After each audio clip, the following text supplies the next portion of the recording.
Hello everybody, we're back. Welcome to episode 4 of the Bardcast. I'm Chris, I play Coriakin, and with me today is... I'm Sammy, I'm playing as Bingro. Fantastic, and we're very lucky to have a special guest today. Today we're going to be talking about the music of our wonderful bard friend Xepel. Hey, I'm Evan, I play Xepel. Interesting fact, Xepel is the first person I'd ever met in real life who played Clanlord. I met him while I was driving across the continent, and for several years he was the only person. Yeah, I mean, you were also the first person that I got to meet in real life.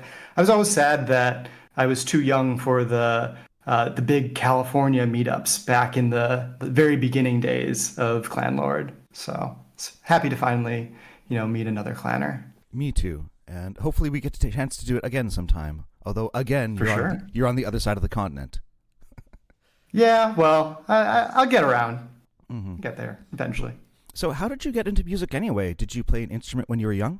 So I guess I had less than a year of piano lessons as a small kid. Kids, you never sort of keep up with anything.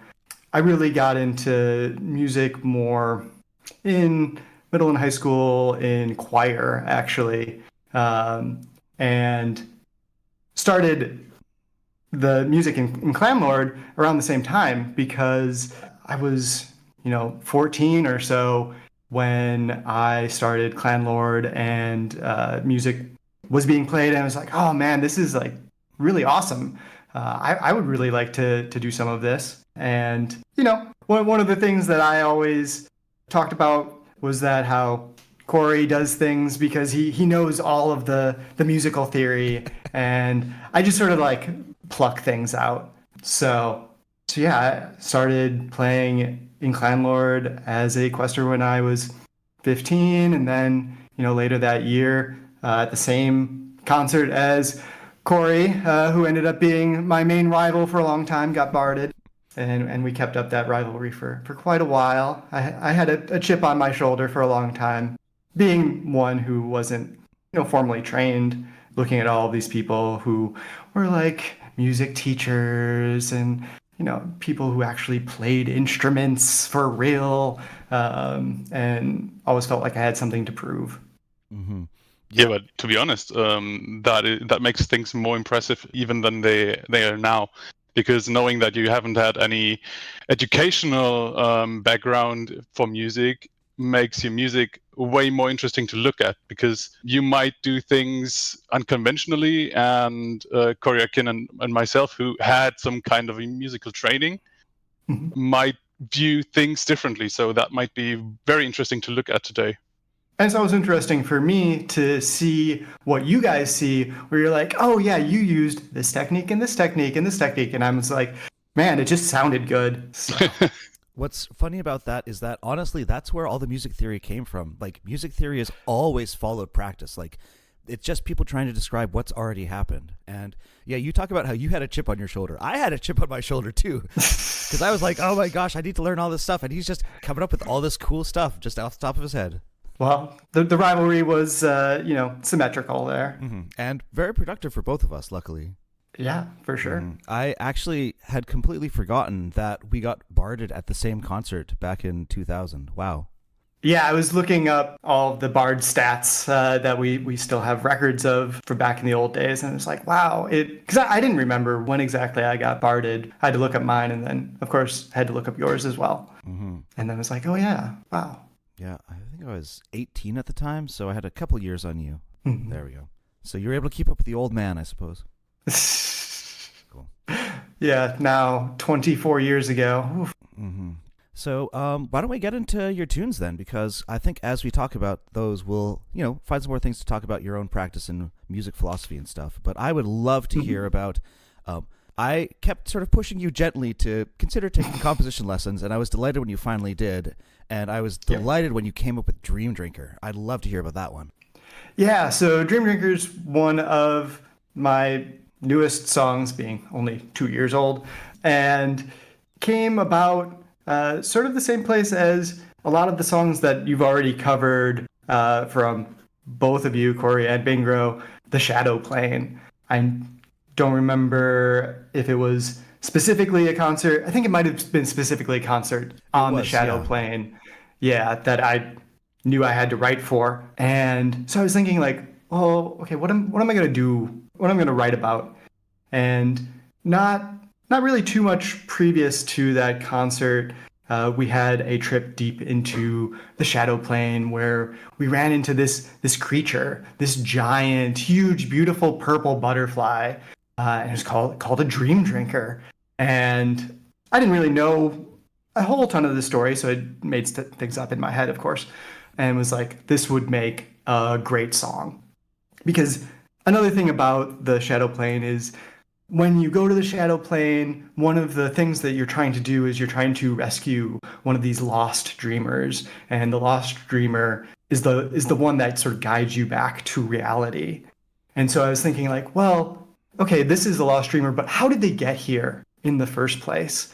Like, what sort of brought them down this road? What was their experience like running into this dream drinker in a dream of theirs and sort of being, I don't know, seduced or put under the spell of this giant, beautiful creature, just to be there to have your dreams harvested, or so it seems.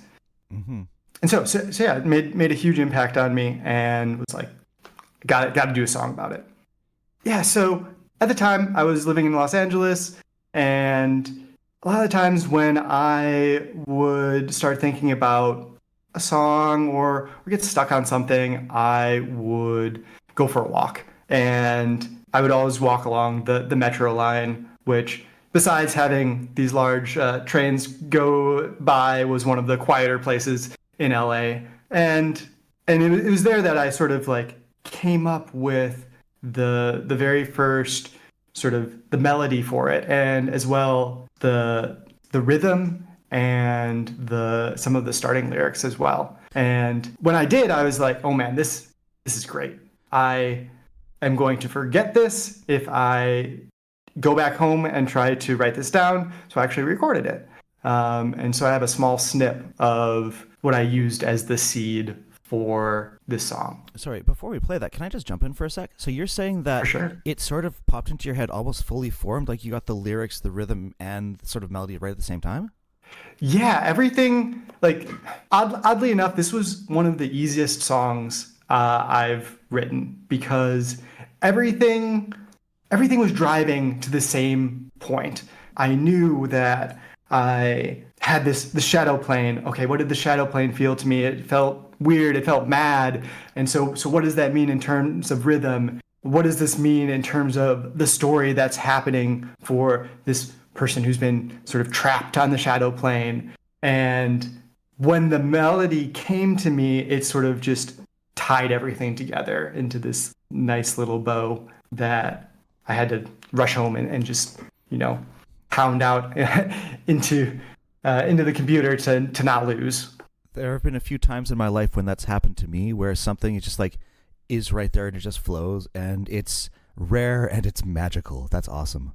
Yes. All right, let's take a listen to your fragment first. All right, so this is what you came up with while walking. Dreamdrinker dancing in the shadow of the da-da-dum, in the light of the dark.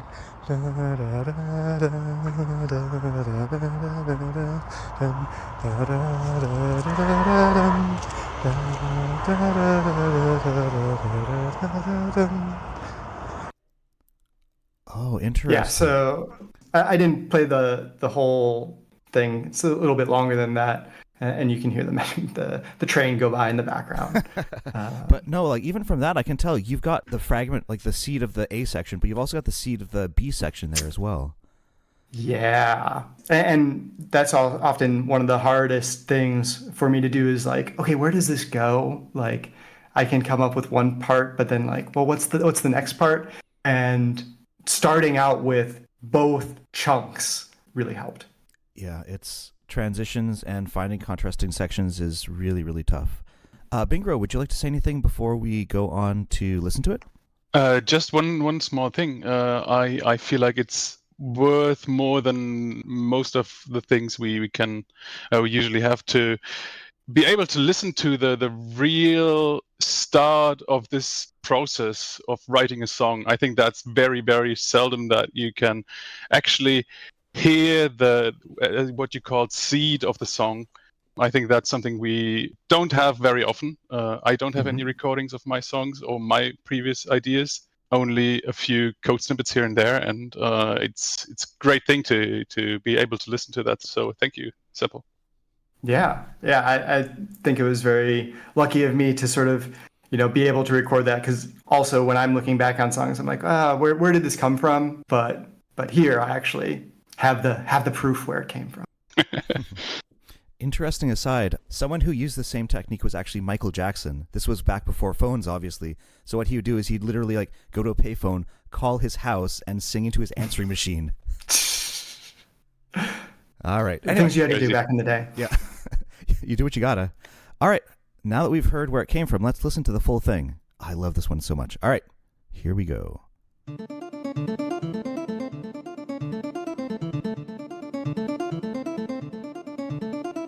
Dreamdrinker dancing in the light of the dark, shadows glisten all around me, whirling. A mind is turning, melting, burning, as I cannot know how this came to be. No, Dreamdrinker dancing, moving round me, turning, wings are beating, like the beating of my heart is pounding, stomach churning, as I now am learning. Shadows have me. No, how did I come to this cursed place?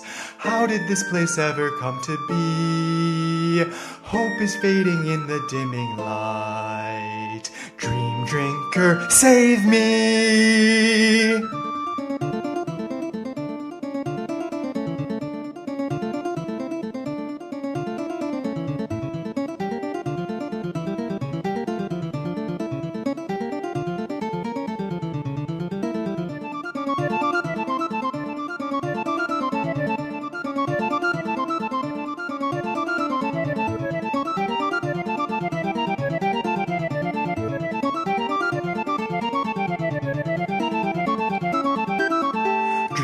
Dancing, a wondrous beauty spinning, like my mind is. Through this place it wanders, tasting sleep dreams, sipping silver moonlight, coming closer. It's come for me, yes. Dreamdrinker dancing, broken shadow of the moon is falling. Feet are moving with the dance of shadows. Take me with you, I will do what I need to join you here, yes.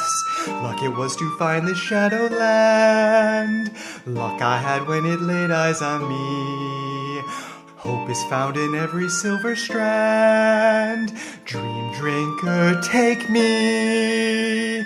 I am dancing in the light of the dark, shadows join me. With me, in me, we are drinking dreams now, melting into moonlight. This is it now, reality for me.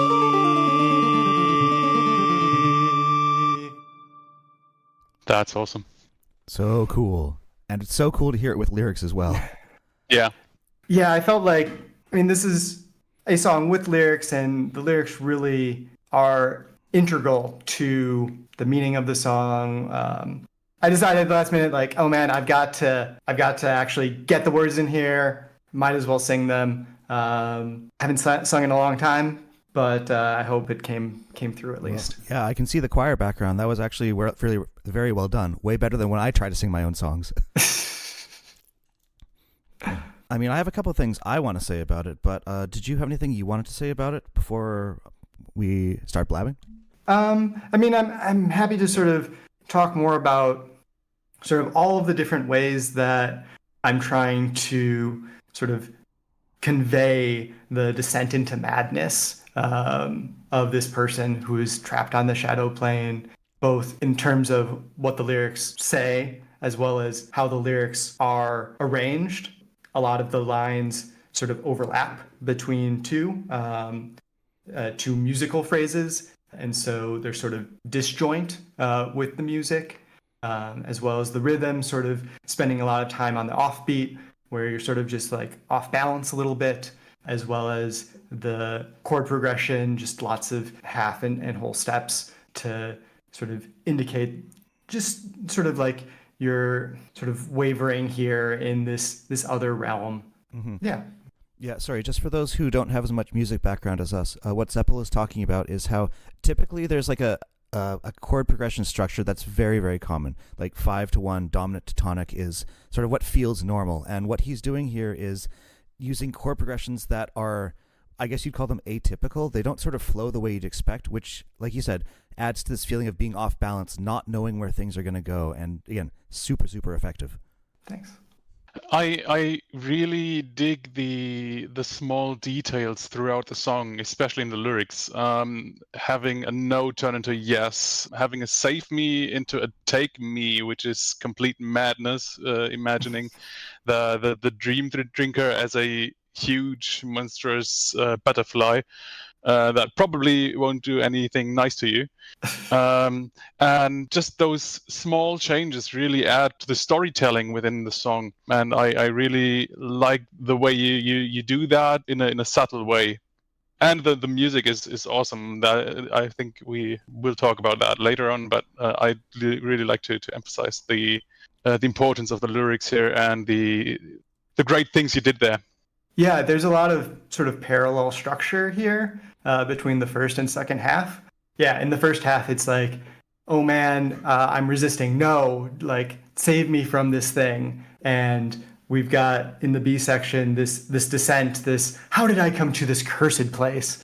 And then the second part is like, oh, actually, like, I'm enthralled with this thing. Yes, come for me. Yes, luck it was for me to find the Shadowland. Like, yeah, come take me, as opposed to save me from this thing.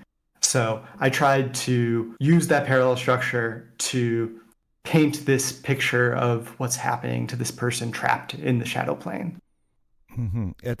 I tend to not look at things super closely when I'm just trying to enjoy the music. I let it wash over me, and I actually didn't notice that parallel structure at first. This is one of those instances where, like, I love it and I can't explain why. But yeah, hope is fading in this dimming light. Hope is found in every silver strand. That's so well done. I love that.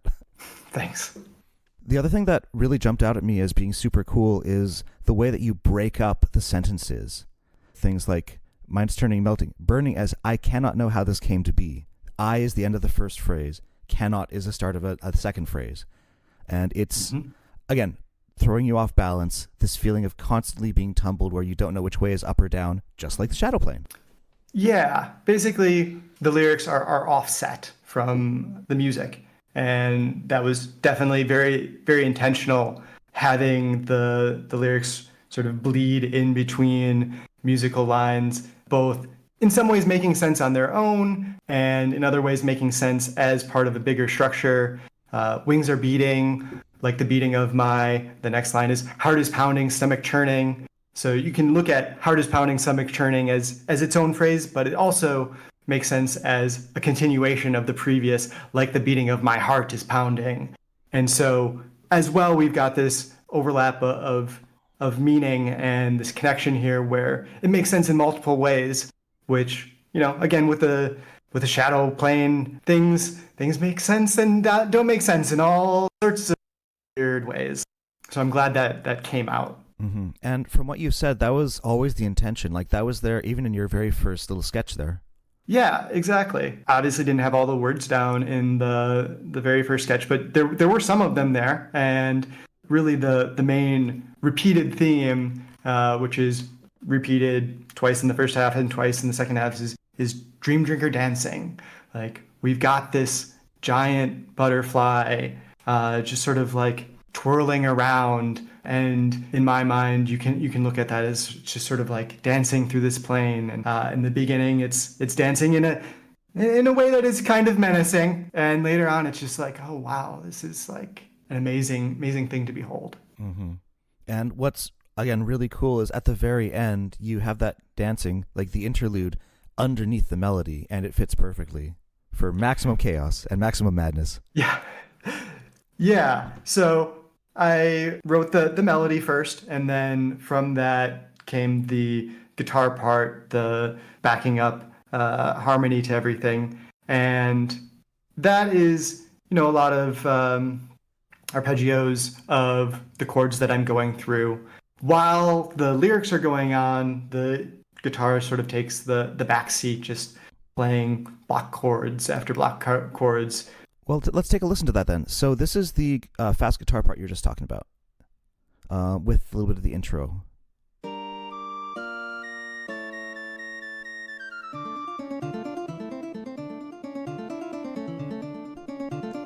So yeah, I can hear the guitar playing your main melody there. And then you bring in the flute, but the flute doesn't play the melody like you'd expect. Yeah, so basically the flute is now playing what the guitar was playing, and the guitar is playing the melody. So we've got an inverted what's going on here. Again, turning things upside down, topsy-turvy. Yeah, and also I am lazy, and a very easy way to write music is to be like, hey, I use this already. Let's use it in a different way. Hey, I use this as the melody. What if I changed instruments? Great. What if I took the stuff that was on that other instrument and put it on the first instrument? Now I've got something that is, new in many ways, but is also very much the same. And that's a technique I like to use a lot. Again, because I am lazy and because I think it often sounds good to be able to just switch things up. Mm-hmm. Well, what it also does is it allows you to take ideas you like and extend them so you can get more life out of them. If you're constantly changing ideas, it can end up confusing the audience because they don't necessarily know what's going on. It's useful to establish a pattern through some repetition, but too much repetition can get boring, so switching it around using different instruments can keep something fresh. And this is something I've definitely learned over the years. I used to be, more allergic to repeating things, even in different ways, because I thought everything sort of had to be through composed. Like, man, if I'm not writing unique music for every, note, somehow that is bad or cheap. But I've realized that a lot of music actually does tons of repeating, and you just repeat it in all sorts of different ways, and people like that. Yeah, and in the context of Dreamdrinker of this song, it also works pretty nicely because you're turning your music upside down, as well as the mind of the lyrical me in your lyrics is changing his mind completely and turning it upside down as well. Yeah, and that's why in the very last part, the last lyrical section is the combination of both the fast guitar arpeggios and the melody on top of it, sort of bringing that extra chaos into, hey, I am dancing, I am part of the shadow, I am the one that is now a shadow, drinking dreams, melting into moonlight. This is reality for me. Sort of emphasizing that you have fully succumbed to the madness of the plane by just, throwing everything at you at once. Really cool. Well, it's been about 20-25 minutes. We should probably start thinking about wrapping up talking about this one, although if there's anything else you want to say. So anything else you want to talk about? I mean, I've talked mostly about it. I would love to hear reactions from either of you about what you thought about this when you were listening to it as this external observer. Okay, I can go first if you'd like. Okay. Yeah, just in general, I really, really like this piece. There's this is a real masterpiece, and I'm so glad you got back into writing. You've always had fantastic ideas when you're writing, and what you're talking about, like using more repetition and stuff like that, is just, I think, you have more tools in your toolbox now. So, like, again, these, like, I don't know if I should call them simple ideas, but these ideas that you have, like the lyric split between lines, the interweaving lines and stuff like that, are all fantastic ideas, but they're just, like, it's not just a good idea. It's really, really elegantly crafted. Thank you. All the stuff going on in there is really, really cool. One thing that really jumped out at me as cool was your slower section. You start with these very short chords under the melody. which gives it this nice sense of flowing, and then all of a sudden you slow it way, way down with the long, slow block chords. And also for that part, you don't have the constantly twisting melody where it's changing directions. It's very just like downward contour from a high note to a low note, down to a slightly higher note. And then from that, after that really, really slow part, you build up and then start adding some fast notes into this really, really fast interlude. And it's just the way that you're using these contrasts, you're flowing from section to section in a way that is very, very effortless. I mean, last time we talked about endings and how endings are hard. Transitions are also hard, but it sure doesn't look like it here. The end of your first short section where you have the flutes taken over playing the arpeggio, we reach where the ending is supposed to be, and you have this little extension, which, again, so good at being like, we're supposed to land here. Oh, no, we're going to keep going. Okay, here we go. And again, throwing us off balance, telling us we don't know what to expect. This one right here. There's like building up. Oh, little pause. And then we go. And then we get back to somewhere that we know. But even though it's something that we know, the lyrics are different. So it's not what we know. Again, I will assume you did everything on purpose, because I always assume you do everything on purpose. But the use of contrast here, everything is pulling towards your intended goal, and it all works so well. Plus, I just love the way that you have the arpeggios at the end under the melody. Again, it's one of those things where you have these two separate things. They work perfectly fine on their own, but then you put them together and they work. It's like magic. Yeah, I could talk about this piece for hours and hours, but I probably shouldn't. Bingro, what would you want to say? Everything you just said, of course. I also love the song, and I remember the moment when I first heard it, when you played it at the concert. There was this sense of, okay, this is a whole song. This works. The lyrics and the music work together so nicely. This is going to be played a lot more than many other songs. And it really is that. I really love when the music supports the lyrics.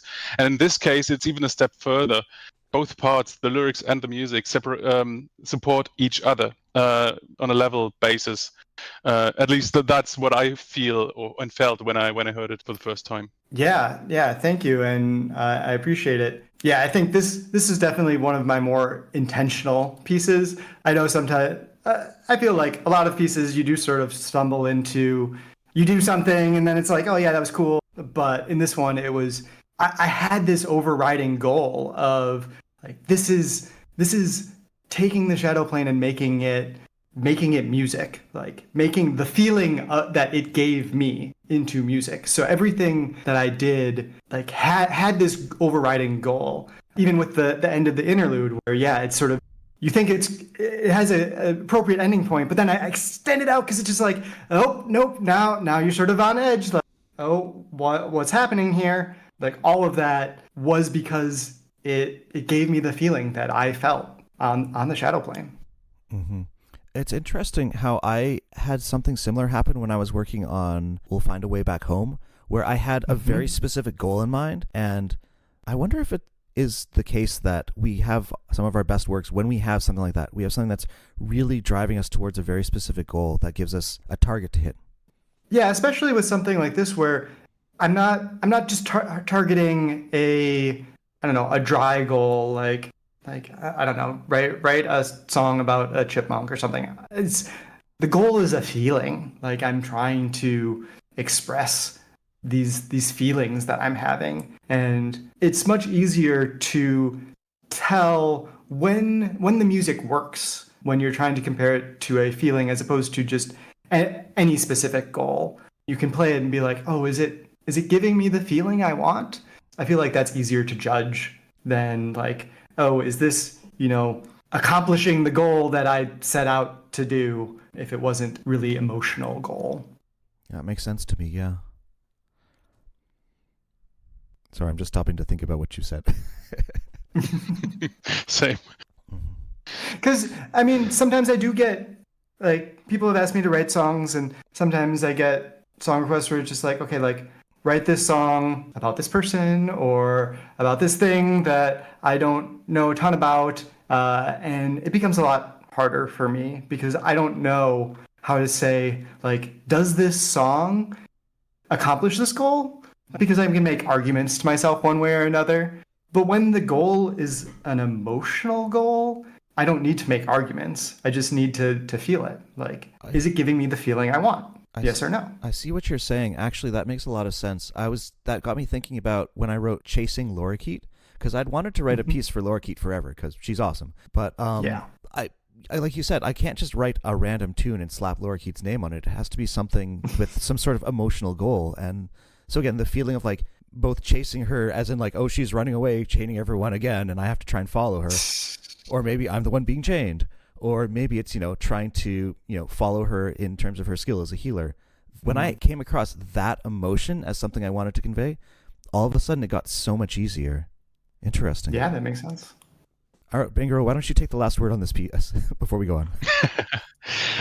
Yeah, maybe to wrap it up.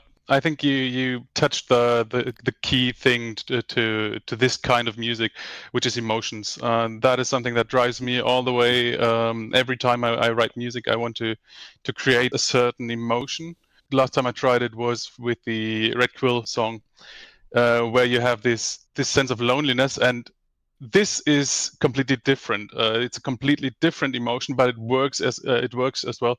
You found a language in the music to take the listener into this shadow plane, and really have him reaching for the Dreamdrinker. So I think that's a great gift to have, and a great thing to accomplish. Thanks.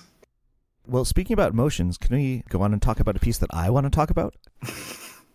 Of course. All right. Well, come on. Everyone knows. Can't stop Corey about talking about music, so no, you really might as well let him. All right. Well, the emotion that I want to talk about is just the joy that you have in spring showers. I love this piece so much. This is from what, like now, 20 years ago? Yeah, this is one of my earlier pieces. I tried looking up notes for it, and it's old enough that I don't have any notes for it. I just have the music. Interesting. Well, in that case, I'm just going to assume what you might... I'll guess what you might have thought about when you were writing it, and you can tell me if I'm anywhere close. Sure. Okay. I think every bard has to write a piece themed about rain at some point. I mean, I certainly have, and I don't know. Bingro, have you written your rain song yet? No, I think I'll have to before I can become a bard master. I think that's one of the things you have to do before, and you'll be asked, or even being considered. You got to jump through the hoops. Anyway, but yeah, rain songs typically can go in a bunch of different ways, but this one I think is really interesting because it doesn't portray sort of like a fierce rainstorm. It's just like the new rains in spring that bring out new life. So let's take a listen to Spring Showers.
can't listen to this piece and not smile.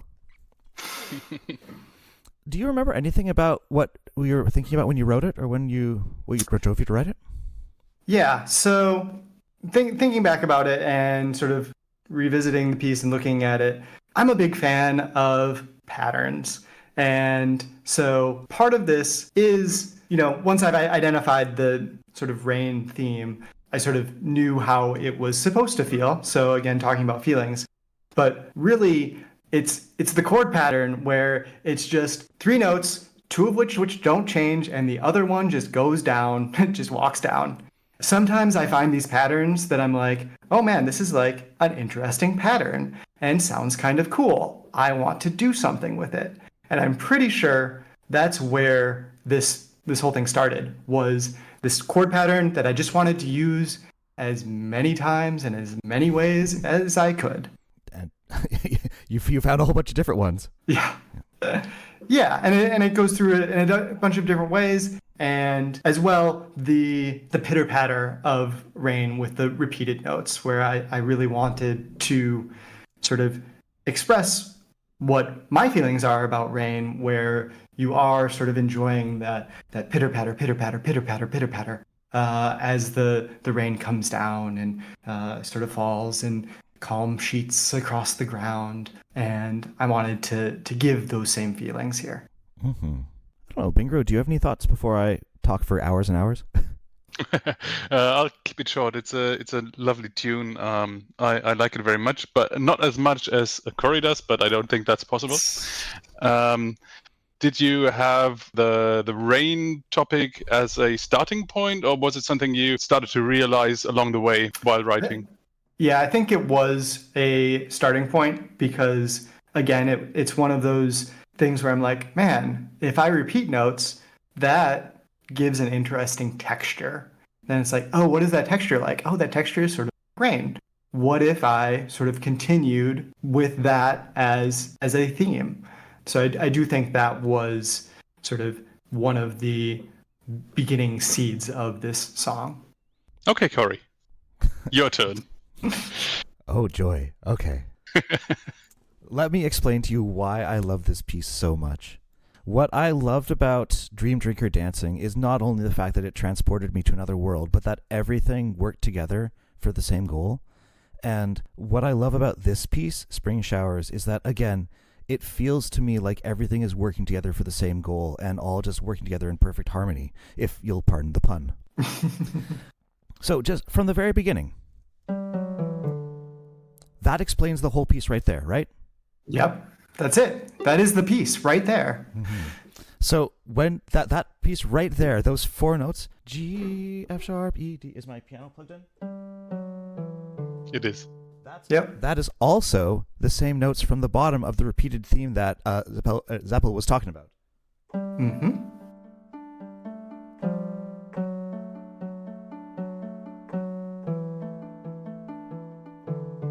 So again, at first I couldn't figure out why is this intro so simple? What is it doing? And the answer is it's setting up the entire piece. The other thing that's fun is at the end of this, you're slowing down, then you walk up, and you don't quite get to the D, and also that's the only C sharp that serves any sort of harmonic function in the entire piece. There's no real 5 chords. I love that. The harmony of this piece is so cool. Okay, and then we get to the main theme, where it's...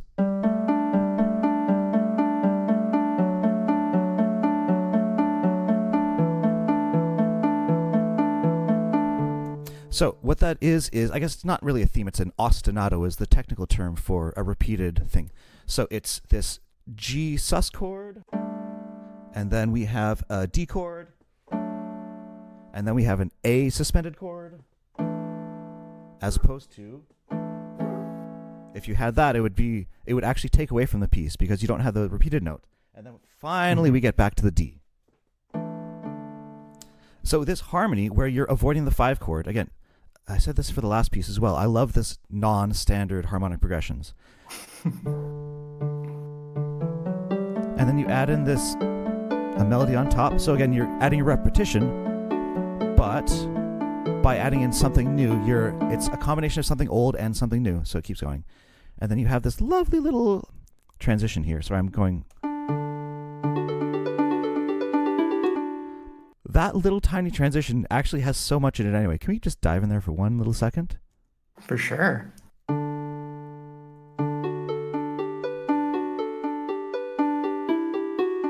So you're thinking, why is Corey diving into that like so hard? Okay, so you start with this D chord. Oh, sorry. And then G, D, G. So you're setting up a little pattern then, and then as soon as you've established the pattern, you change it. And you're getting that, I guess it's technically a D suspended to 4. So instead of this, you get this. And that like suspended sound is, I love it so much. Anyway, so again, I'm going crazy talking about individual parts. But again, that leads you with the faster momentum of that transition into the main sort of like, I guess I call it the A theme.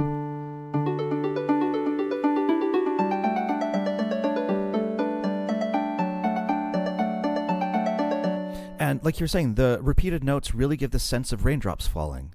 Just for fun, I decided to try destroying the piece. So just take a listen.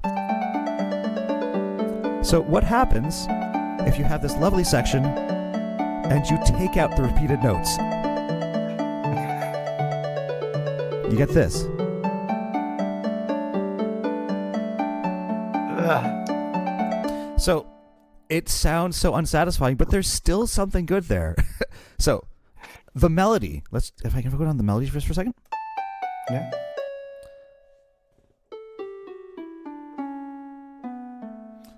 The melody is just the D major scale. It's just starting from A, walking down the D major scale, but where you would expect to get to A, you don't. You actually skip down to the G, and then that leaves you momentum to go up instead. So rather than having this sort of like point of rest, this point of arrival, you're keeping the momentum going. So again, it keeps the piece flowing. It keeps the piece nice and light. It works so well. Sorry, like again, I can talk about this for hours and hours. I promise I won't talk too much more. I may not be able to... I mean, I'll spoil your fun here because like yeah. I wasn't thinking about any of that when writing it. Mm-hmm. This was before I really knew much about like chord progressions or music theory. I actually think when I started learning music theory, my songs got worse because then I started thinking like, oh man, I got all these rules that I gotta like do, and then everything starts boring. Yep. And back in the old days, like I didn't know the rules, so I didn't know I was breaking them or like skipping the 5 or whatever. Like none of that was in my thought. It was just this is a nice smooth descent and continues into the next section. But yeah, again, it's the fact that you weren't thinking about it almost doesn't matter. I'm just like, what matters is that it does sound good, and I can sort of explain why, and hopefully I can do it in a way that's not like pulling it apart so it's dead, like I did when I took the repeated notes out, but just explain why exactly this piece is one that I love so much. I don't know. Before I go on to the B section, Bingro, did you want to say anything? Yes, I wanted to follow up on the rules thing, because I feel like the rules are a nice tool to be able to have some guidelines, basically. But also rules are there to be broken, and you have to know the rules before you can break them. Obviously, you didn't know the rules, so there was nothing to break. But I do break some rules from time to time as well, but I do that knowing that I break them right now, and I do it for effect. And everybody who knows the rules sees that. So that is the thing Corey is experiencing, because he thought you knew the rules and you were breaking them, but you didn't know the rules, so nothing was there to be broken. But yeah, rules are good. Breaking them is fun. Yeah. No, it's even worse than that. It's I know the rules and I know how to break them for effect. And Xepel did it without even knowing about them. He's just like, no, I'm just gonna pull this out of my hat. It's gonna be perfect, just for fun, just because it sounds good to me. Oh, it's so frustrating. No, I'm overjoyed that I get a chance to listen to music like this. What you're saying about when you start learning music theory, it actually making things worse is, I don't know if it's common, but it's definitely something that has happened even to me, where you're just like, no, I need to follow these rules. But it's, like I said, theory follows practice. You do things that sound good first. You have to... It's not a set of rules. It's a toolbox you steal from. At least that's how I think about it nowadays. Yeah, and I think with more experience, that is what I've learned, where it is like, okay, like Bingro said, these are rules that you break them for effect. Like really breaking the rules is often what is the most interesting part of pieces, because people are like, oh yeah, you did that cool thing at that one point that we didn't expect. And when you know the rules and how to break them, you know how to make those moments where in the beginning where it's just like, oh, well, I just know the rules. I don't know how to break them because every time I break them, everything is terrible. Things get boring. But you learn how to break them the right way eventually. Yeah. Again, yeah, when you're starting out, you can totally, I guess, luck or ear your way into something cool. But once you've got I call it the craft of composing, it gives you things you can do again. Yeah. So then at the end of this lovely section, you build up to the lovely big, huge block chords.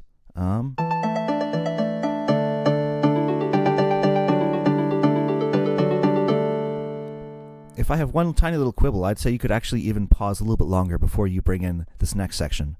But the next section... That's because you just love making people think your songs are over when they're not. I love making people wait. I'm going to give you something good, but you're going to wait for it. All right. Yes, I spend all my time getting roasted by my friends, and it's lots of fun. Okay. B section. So there's a little lull in the rain. We have just like individual drops coming down.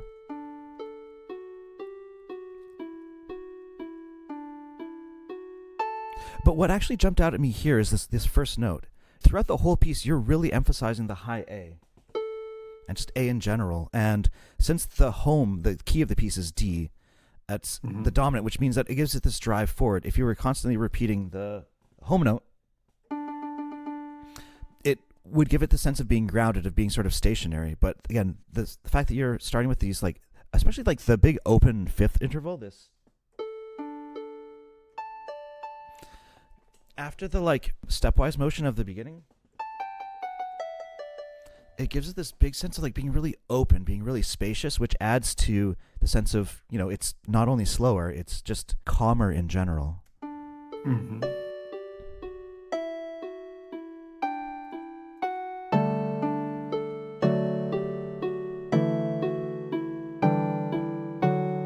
Anyway, the other fun thing is that your slow notes still imply a similar harmony to what you had before. So there's still that. Except for that last chord is a little bit different. So instead of like G suspended, D, A suspended, D, it's G suspended, D, A suspended, and then this like D sus2, sus4, or maybe like a G6 with no third. It's hard to explain. But it's got this sense of not being a 5 chord, but still sort of pushing you into something. Anyway, I just love the fact that when those low notes come in, it really sort of fills that in. And then you have this nice sort of slow part, and then, you have the arpeggio upwards, which is helping to build up the momentum, and then when you speed up, the momentum increases again. And then the melody here is actually really interesting because everything you've done so far up to this point, at least in the A sections, has a sense of going down, where we start with this. Mm-hmm. All these melodies are starting high and going low, but this is the one where you start low and go up. And again, as a contrasting section, you're just contrasting something else, which really works. And again, I'm sure you weren't thinking about it at the time, but it works. So,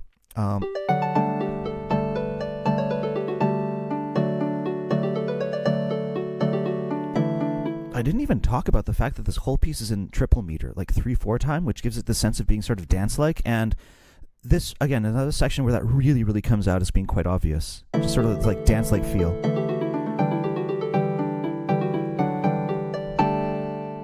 And then you have that big, big suspended chord, and then we wait, and then...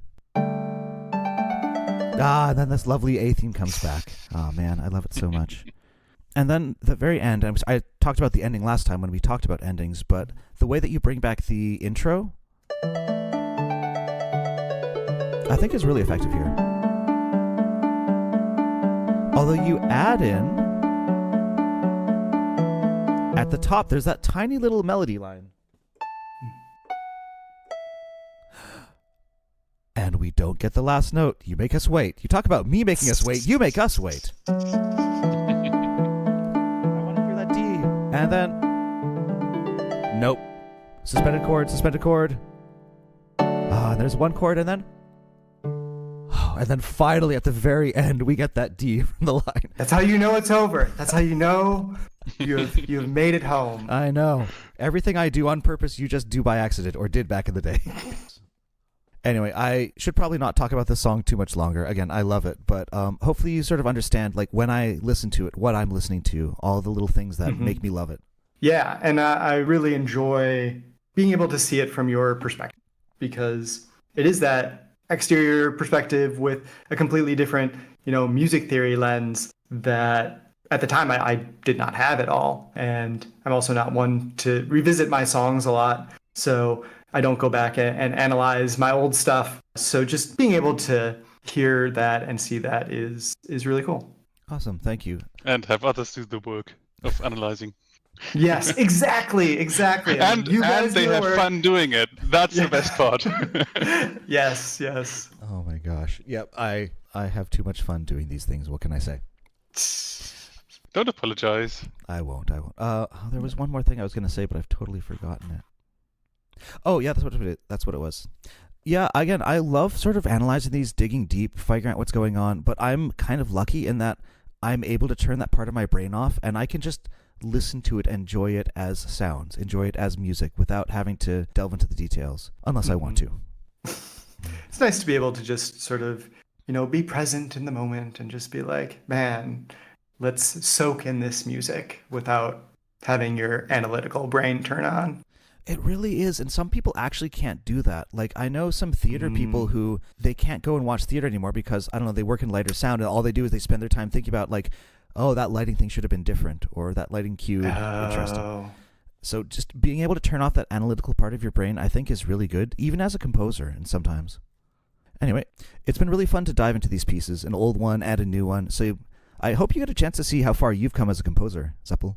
Yeah, I mean, it's interesting to both think about how I was doing things in the past and, how I do things now. Mm-hmm. Well, I hope you'll continue writing. Yeah, it's always a challenge. At least for me, there's a challenge of, you look at some of the good things that you've done, like Dreamdrinker Dancing, and like, oh man, I'm never going to do anything as good as that again. So that sounds familiar. Why even bother? Like, let's go out on a high note, sort of thing. I struggle with that every single piece, and I've just had to convince myself it's part of the process. Just being like, nope, I'm not going to write something good. I'm just going to write something terrible, and it's fine. And then usually it doesn't end up terrible. Hopefully. Yeah, struggle to think of anything you've written that's terrible, but I'm sure you just don't show us them. 100% yes. Do you struggle with that as well, Bingro? Yeah, well, my perspective is I've come to the party and was pretty late. So there was a lot of great stuff already out there. And I struggled with keeping up with the level of professionalism that is in your music, both of your music, and in when a Rux is doing Rux stuff, and all those great composers we have today, and me just being the new one, having to write stuff that people like to listen to.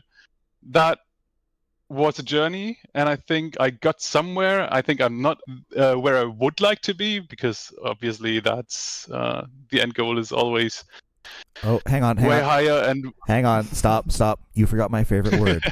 I'm not where I want to be yet. Yeah, and perfect is the opposite of done. Mm-hmm. I think there's some way to go, but also some music to write and to present someday. Mm-hmm. I always struggle with that because, again, I want to write the best music I can, but this was always intended to be for amateurs. It's just supposed to be for people who want to write music and have fun. When I say this, I mean barding in general. So I hope we aren't scaring off people who want to get started. No, in the end, that is my perspective, my inward perspective. The appreciation you get from all the other people during concerts, when you show when you show your first quest of songs or anything, everybody is so positive and supportive, and so there's no excuse not to start. it is a journey and it is work, but in the end, it's worth every single second you put into it. And if you're just thinking about starting, just hit anybody up who has been doing some music, and they'll show you the things you have to know to get going a bit more. And in the end, you'll end up on a stage. I think that's a great place to start. You heard it, folks. Yeah. You can't possibly be more insecure than me or more anxious than Xepel or later than Bingro. So if you're interested in writing music, definitely let us know. And we'd be happy to have you. For sure. All right. Well, thank you very much. Thank you for coming on to talk with us and share your music, Xepel. I really appreciate your time. Yeah, and thank you both for having me. I have really enjoyed my time here, and I definitely love having you guys spend all your time analyzing my music. Okay, we'll do another episode and talk about our least favorite Xepel song.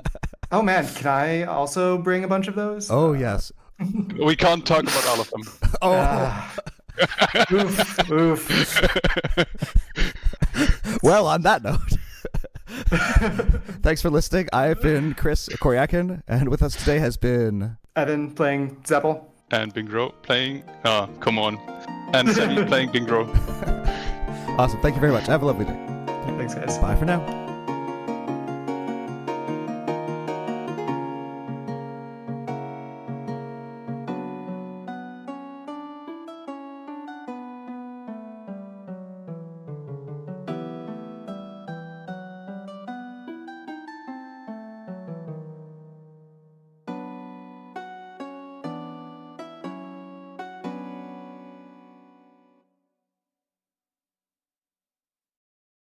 Hello, everybody. We're back. Welcome to the episode 4 of the Bardcast. Bardcast. We're going to talk about board games and hitting people with boards with nails in it. All the board stuff. We're already bored. This is what it's always like. And we have the next outtake for the end of the episode. Oh my gosh. Yep. All right, everybody. Welcome to episode 4 of the Bardcast. I'm Coriakin. I play Chris in real life. What? that happened to me last time as well, so no worries. Slip.